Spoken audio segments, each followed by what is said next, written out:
Hi everyone, welcome to Everybody Does It. My name's Angetti. This fine gentleman over here is Jorge, and today we have a really special show for you. We have two special guests named Russ and Ashley, a hot couple from Georgia, and they are in the BDSM swinging lifestyle of the non-monogamous umbrella. And I was really excited to talk to them. We both were, and learn more about what that means to them. What is the swinging lifestyle like? And what is BDSM like? And they answered all of our questions. So this is definitely a really juicy interview. I think you guys are going to get a lot out of it. We definitely did. And it sucks that it was cut short, but we will definitely have them on the show again because I learned so much and I still have a lot of questions. I know you do. And yeah, guys, check it out. Russ and Ashley, a hot couple from Georgia. Awesome. So, Russ and Ashley, thank you so much for joining us. Yeah, we have a few questions for you guys, so we're going to go through it. The first one we want to know is how did it get started and like who brought up the idea of having an open marriage? You're married, right? Yeah. Okay. So who brought up the idea of having the open marriage? Like, how did you get into the swinging lifestyle? You tell the story better. Okay. So we were in the BDSM lifestyle for about 10 years. So we were doing that for 10 years or so. And when we went out on date nights, we would go to, strip clubs and we'd do kind of, spicy date nights and stuff. So we moved to Georgia and there's nothing here. There's none around here. And it's just kind of the thing we like to do. We like to do BSM, there's different clubs and stuff like that. And we just couldn't find anything. So we found a club in Atlanta. We were going there for the weekend just to visit Atlanta. And we had no idea. We knew it was a swinging club. We looked it up on Yelp. We didn't really know what swinging was, but we knew it was something spicier, something, we could have fun with. Mhm. And so we went there having no idea at all. And we went in there and just met some amazing people who kind of took us under our wings. We just told them we don't know why we're here. We don't know what we're doing here. And they kind of showed us, around and took us under their wing. And we ended up falling in love with lifestyle together. And we started discussing it. We went for months without even being in the lifestyle. We just went because we loved the atmosphere and we loved the voyeurism of it. We loved just the people. And we would say for months, like, are we swingers? And they're like, No, no. never. It just had a horrible, horrible stigma.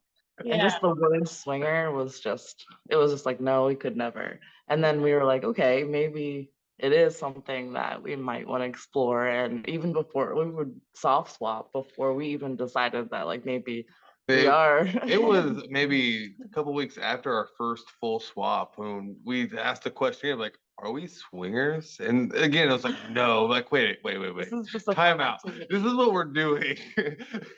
Oh my God. No, So that's there's awesome. confusion that's happening right now, and you guys don't even know what to call yourselves. You're just kind of throw yourself into like this new world, right? Like you're on a new planet and you're figuring it out, like, and you don't Yeah. even know what to call it. And there's always been like this stigma, right? With the Yeah. word Right.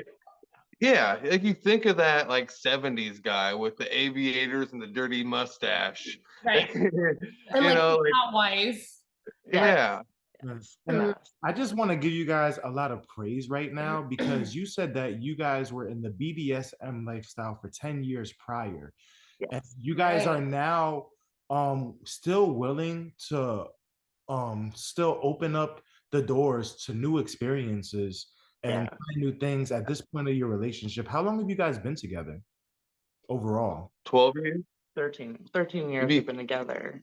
Yeah. Yeah, together 13 years. We'll be married. We'll be married 12 years. 12 years in December. Yeah.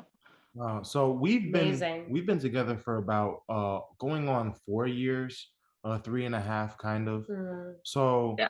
looking at a couple like you guys that have been together for so long and still seeing you guys evolve into something new still to this day is really a beautiful thing. I just want to say that. Yeah. Yeah, we got lucky. We're lucky. Yeah. Got lucky.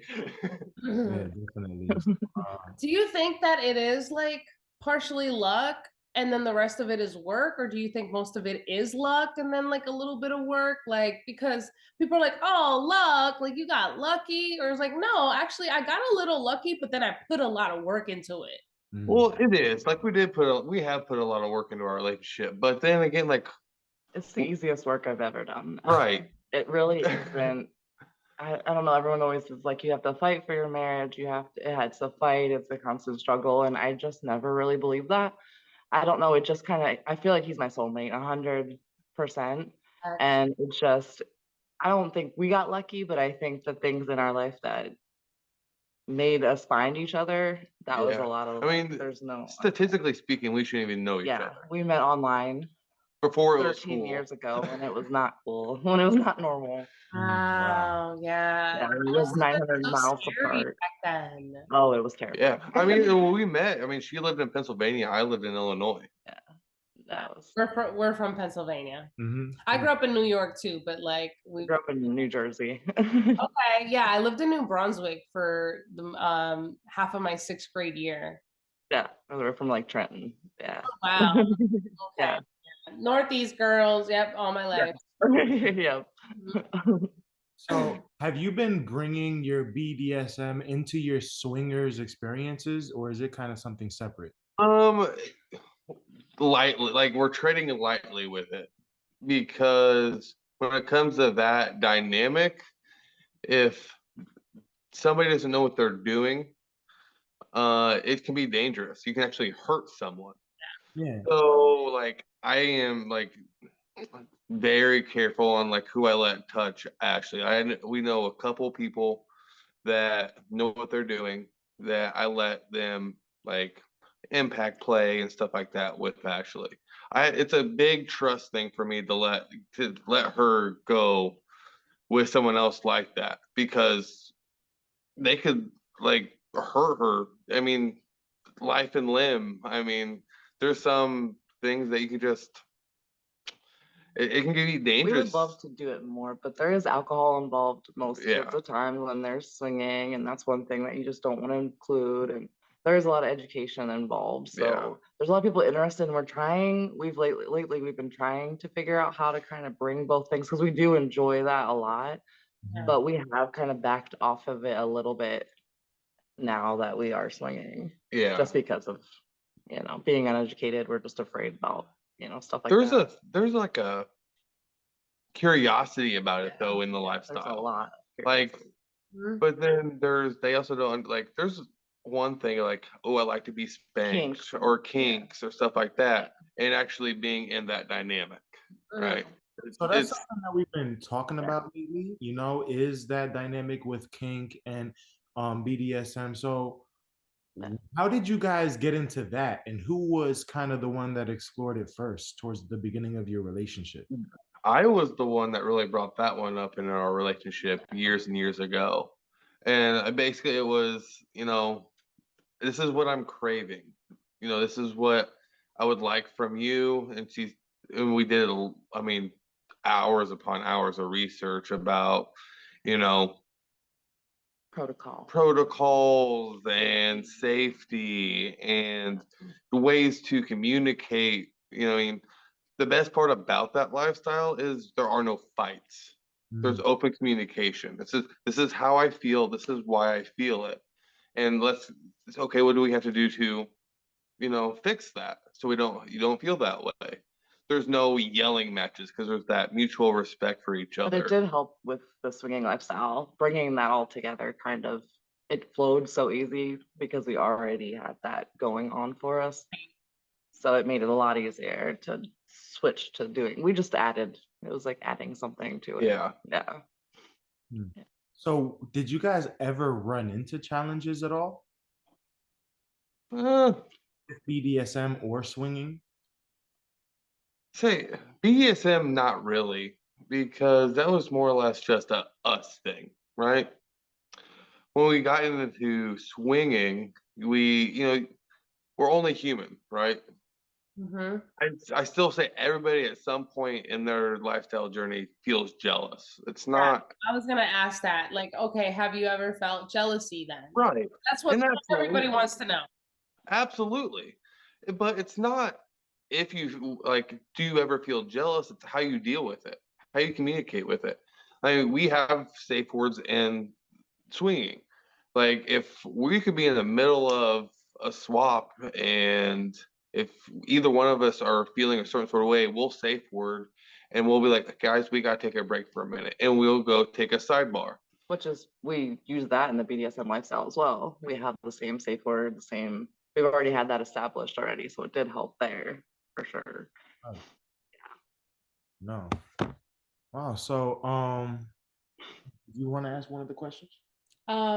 So do you guys only play together, or do you also do separate play, separate dating? Like, what is like a typical swingers lifestyle for you look like? Like, are you involved with other people? Do you dabble in the poly world at all, or is it strictly sex? Like, When we got into the lifestyle, it was a us thing, and it still remains a very us thing. We're same room. I mean, I love watching just like I love participating. And we've Like, done separate room. We just enjoy same room because right. we enjoy watching each other, you know, have pleasure, and that's what we like to do. But and since we have a group, we have a solid group of friends, and now we dabble off and we'll go, you know, our separate areas now. It's Yeah. not so much together all of the time, but we do generally enjoy being pretty close to each other. Part of it is looking in each other's eyes and just being close to each other while it's going on. That's we like that a lot. Yeah. About it. yeah. Yeah, no, I mean, I've never heard it like that before. No, that explained. is a really Normally interesting you perspective. hear like, no, it's just because we really prefer it because we get less triggered. You Oh, know what I mean? Like, no. call it for what it is.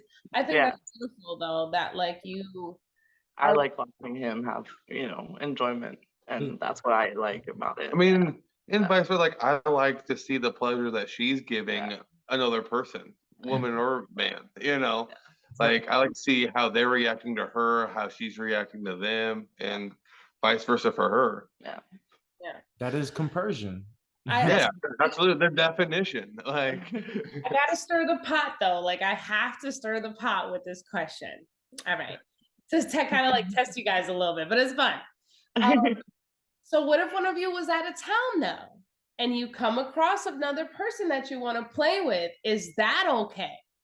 Like that you go and play with another person, like if you're out of town or not together, or like it's a weekend away. I just how does that work? Have you encountered that at all? we haven't encountered that at all. Okay. So I think if like say one of us was out of town and we say out of the blue, like at a hotel ball or something, met someone and got a conversation and everything was clicking, it'd be a phone call. Be like, how do you feel? We're always evolving and And changing. if they're not, if the other person isn't comfortable, like if she wasn't comfortable with me playing with another woman without her there, I just wouldn't. Be like, this has been fun, but I gotta go, nice meeting you. But I mean, it comes to that mutual trust and respect thing too. Like, but yeah, I mean, we haven't come across that situation yet, but not saying we ever won't.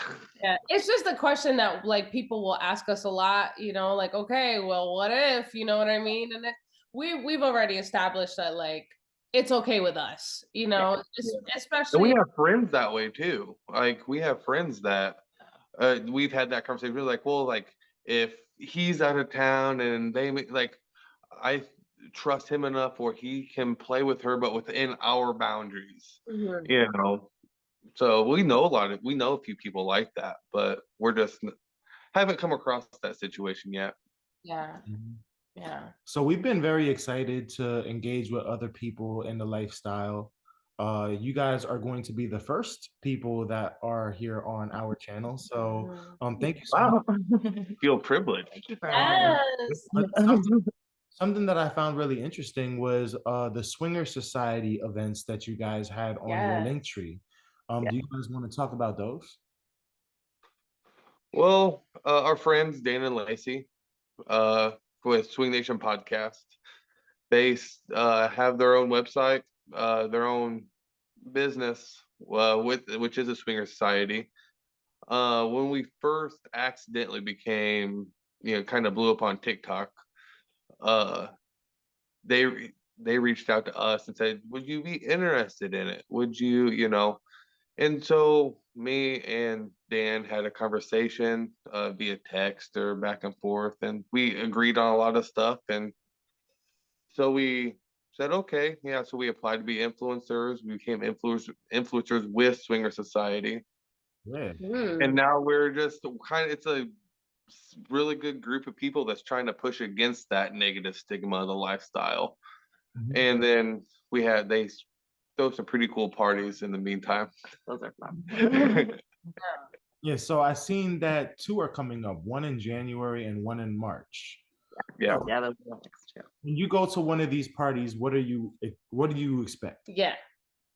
We don't really go in expecting anything. Never going with I mean, the only thing we know that's going to happen is we're going to go to one of these parties. We're going to set maybe 2 or 3 hours aside on one afternoon and make some TikToks and some content, for a social platform.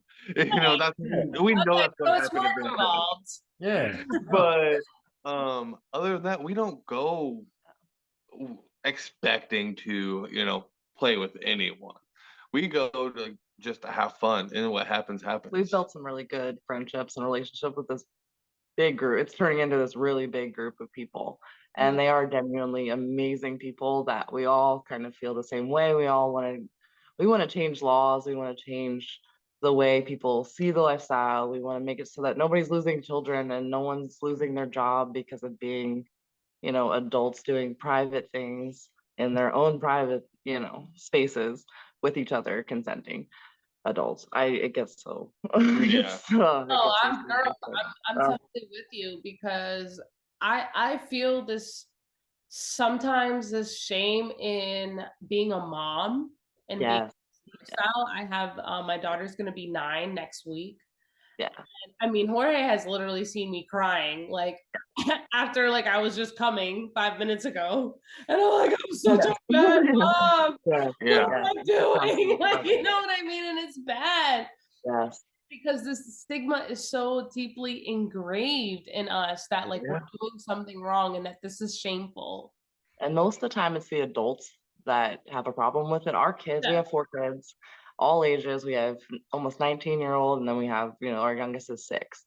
And all of them, all of they see is that their parents are standing up for, people's rights and that we're on social media and they think it's so cool. It's not as serious as people think it is. No. Adults take it way It's way crazy more that offended. kids are more Yeah, they're accepting so much more than a accepting. grown adult.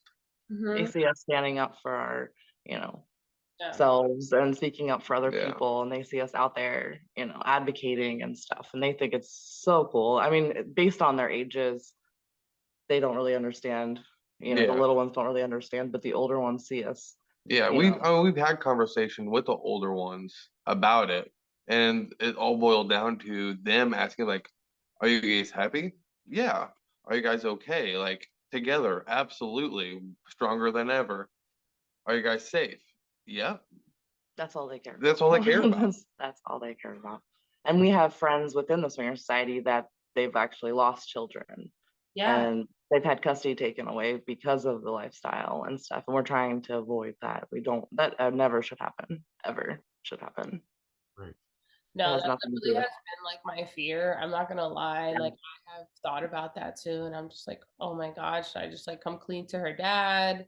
So he doesn't know that I'm doing this. But then at the same time, it's like, well, first of all, like I'm an adult. I'm still a good mom. My daughter's being taken care of, just like I'm Yeah. sure your kids are doing very well. I'm sure they're thriving because at the Yeah. end of the day, all a child wants to see is his or her parent happy.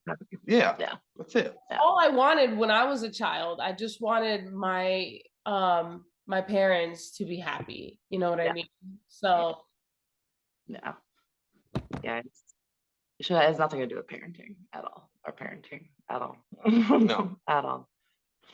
if anything, it kind of opened up the communication line with our older kids because they know we are so. We got outed, so we Yeah. didn't get to tell them how we wanted to tell them. Like kind of one of our family members found out and put it on Facebook. And so our kids were on Facebook, and that's kind of how that happened. And so we didn't get to choose when we got, how we had that discussion. They found out before we wanted them to. But yeah.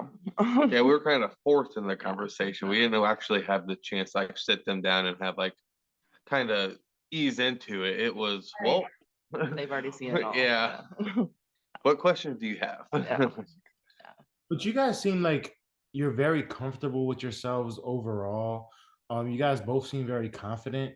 And I don't feel like you really surround yourself with anybody who is kind of opposed to what it is that you're trying to do either. You guys kind of seem like you're just in your own world. And I feel like, your family is probably very accepting to everything that you guys do. Actually, we lost all of our family. But by being outed, they pretty much have completely discommunicated themselves from us. It's pretty much just us and our children, and now this family of friends that we've built that we can call at 3 o'clock in the morning and they'll be there. But for the most part, my sister is supportive of it. She's living vicariously through me. She's married, but she's loving my stories and everything. But most of his family just completely cut off all communication. Like your a lot. parents? Yeah. I mean, I was outed by my mom. Yeah, that's who outed us Well, okay. to everybody. A family member texted our TikToks to my mom, and my mom put it on her Facebook with our kids and everything on it. And it's like, so, and I didn't see it till like that next morning. I was at work and I saw it. I'm like, what? So I texted her right then and said, be available at this time tonight because we're having a conversation. And they think we're just full of STDs and they just don't understand. And we've tried to explain it, but they're so much narrow-minded. Like they're just narrow-minded and I can relate. My parents would be the same way. Yeah, like I already know that my mom and my dad would really be like, you're a whore. Yeah, pretty much. Yeah. That's all they see. You have a man, like you're a disgrace to your daughter. I already people ask me that too, like, oh, are you gonna tell your parents? And I'm like, why? So they can, because my parents are my biggest haters. It's sad to say. Sometimes families are biggest haters sometimes. It's true. It's almost when you have success, they almost every time we've been successful. Yeah, every time we've been successful in our life, there's been like this pushback. Hint of jealousy and resentment every time we've done like a step forward in life. It's like they're waiting for us to fail. And this was their opportunity. They thought they had it. Finally be like, this is gonna ruin them. This is the end of their marriage. This is the end of everything. And turned out we turned it around and built our own family. And I don't know. I think we're for it. I'm very sorry for everything that you had to go through, but part of life. Happy that we can surround ourselves with people who are going through very similar things. Relate to that, and we can probably provide each other support, and hopefully eventually down the lines we'll probably run into you guys at one of these events that you guys we want to go. Come. Yes, for sure. Come. It's so much fun. Like, it's a whole at the weekend very least, it's a night of just hanging out, dancing, and feeling how you want to just feeling how you want to feel. It's like Halloween every single time. You can dress up in themes, and it's a good time. That's one thing that probably one of my favorite parts about swingers is they understand the assignment when it comes to themes. Yeah. We've seen Oh yeah, we definitely have seen our that. first time it was like a schoolgirls night, and I was like, wow, everybody really showed out with their schoolgirl. I think our first schoolgirl night I went as a priest. Like oh my god. I actually had a crush on a priest when I was 16 years old. Oh my god. I still think about him to this day. I'm telling you, he used to get my panties so wet. I love talking to him, and I know he had a crush on me too. I just know. Noted. He was like, actually, he wasn't a priest. He was a seminarian. Ooh. Like, yeah, so he was like studying to become a priest. So he was young, you know. I could have had him. You could have. Oh yeah. Is there anything else that you guys want to share? Like maybe some tips about like if for someone, we have so many newbie couples that listen to us and watch us and they're just so scared. How about like some tips that might be able to help them out if they're just starting out in their journey? There's no rush. Like you don't have to go to a club and rush into soft swapping and You can just watch. full swap. You can just There's no watch. rules. There's no rules. Go slow as the most Timid person. Go at their speed. Mhm. And It's a soft swap, if you don't mind me asking. Soft swap's just oral. anything but penetration. So Yeah, anything but penetration. So Oh yeah, did you know that? No, I I didn't didn't know know that. that. I've heard of it. We've heard of soft swap. So full swap is penetration. yeah, right. yeah, that's sex. Yeah. Oh. Yeah. I used to think that full swap meant like you go to the other room. No, that's just separate separate rooms. Okay. See, we're still babies in this world Yeah, too. we're so We're learning learning. something. No. We love teaching. So- We- So don't Well, because we Um, don't really, I honestly, I wouldn't say we classify ourselves as like swingers. We're more like non-monogamous. Yeah. Laura and I, we spend a lot of time, as much time that we spend together, we are very like in our own worlds. We met later in life, so we had a lot going on already. And so we'll find ourselves sometimes in like separate cities and different places with different people. So we had to come to, you know, that realization that like, hey, I'm probably going to meet somebody in my everyday life and I'm going to want to have sex with them without you. And we have come to like, that's cool for us, you know? Yeah.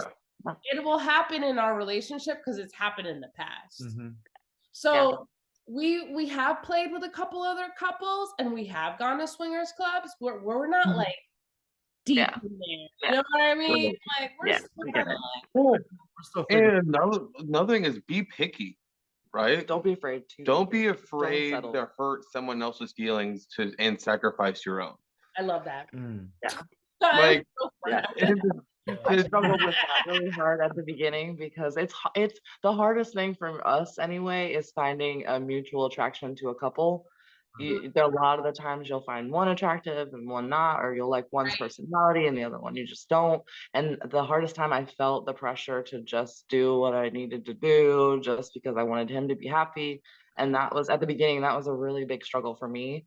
And anymore, it's just like if you're not having fun and you're not enjoying yourself, then why are we even here? yeah, we unpacked that for a while because I mean, we would leave the club or I had a great time. She had a great time, but we didn't actually play with somebody else. But we were flirty and, you know, and we would leave the club and she would apologize, like, I'm sorry. Like, why?